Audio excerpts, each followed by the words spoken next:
Hello, Falling Spring family. I hope you all are doing well.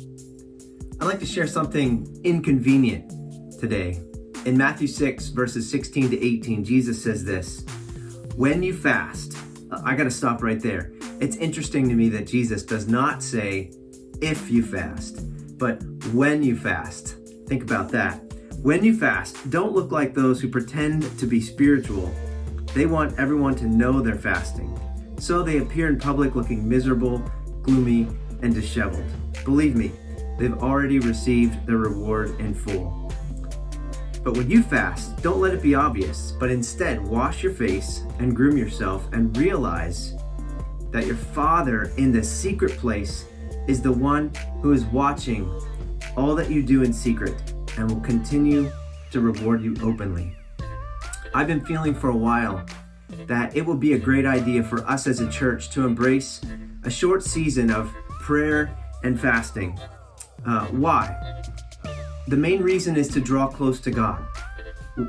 There's a lot going on in the world, and we could be tempted to say, I'm going to fast for an end to the pandemic or an end to the political tension or whatever. But really, the primary purpose, the primary focus of our fast is to draw close to God. Richard Foster writes, fasting is the voluntary denial of an otherwise normal function for the sake of intense spiritual activity.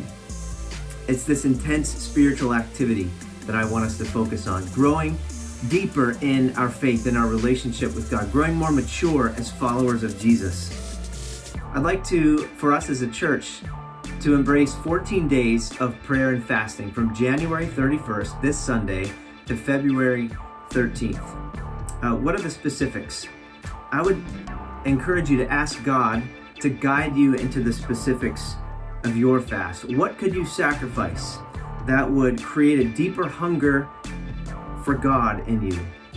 That would create more time and space in your schedule for prayer, and that would humble you and reveal sin or addiction in your life. I'm not recommending that you do an absolute fast for 2 weeks. I think you need to receive a really unique and specific call from God to fast absolutely for that length of time. But do some sort of modified fast. What could you embrace less of that would create more hunger and more space for God in your life?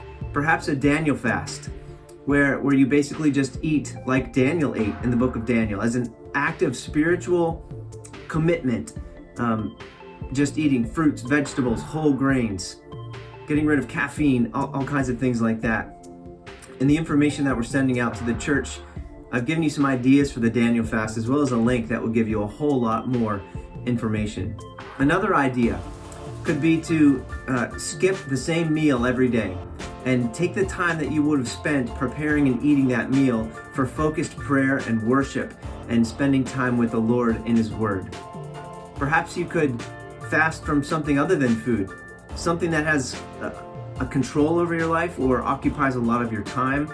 A media fast, social media, entertainment, one of your electronic devices, something like that. Again, the idea here is to voluntarily deny ourselves of something, to create less of something that will help us create more space, more hunger for the Lord. I have 3 action steps that I would like you to take. Number 1, say yes to this opportunity. It will require sacrifice, but I believe what we will gain will be greater than the sacrifice. That's number 1, say yes. Number 2, decide what you will abstain from. Write it down and tell one person that you trust, one person close to you, for accountability.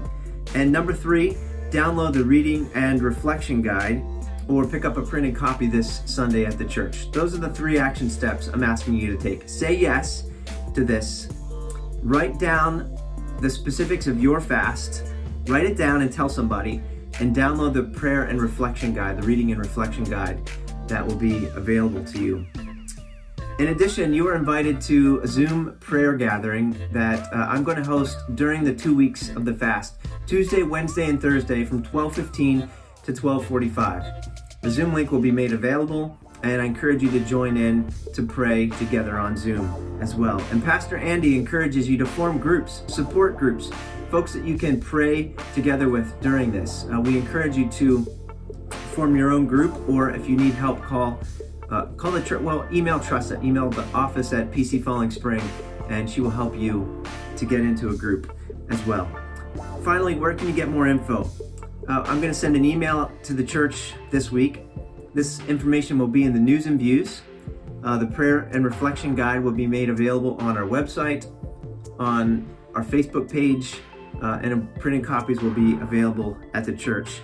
And information will be soon available on the website and our Facebook page. And information is available right now on our youth website, and you can find that at fallingspringyouth.com/fast. And that link is in the description of the YouTube video as well. I'm excited about what the Lord is going to do in and through this short season of really focusing all that we are on Him. God bless you all. I love you all, and have a great day.